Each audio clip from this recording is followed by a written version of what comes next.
நான் வெக்கப்படல, உந்தயவென்னை கைவிடல.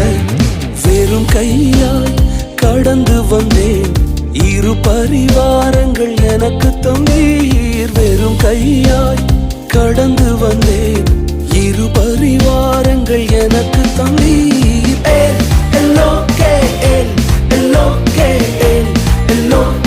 உம்மை துதிப்பேன்.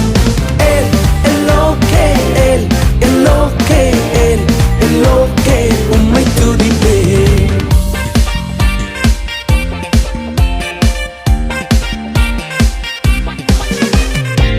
நாங்கள் கைவிடப்பட்ட நேரங்களில் எங்களோடு உடன்படிக்கை செய்து எங்களை உயர்த்தினீரே. காயப்பட்டு நின்றேன், கண்ணீரில் சென்றேன், கலங்கின எனக்காக இறங்கி வந்தீர். காயப்பட்டு நின்றேன்,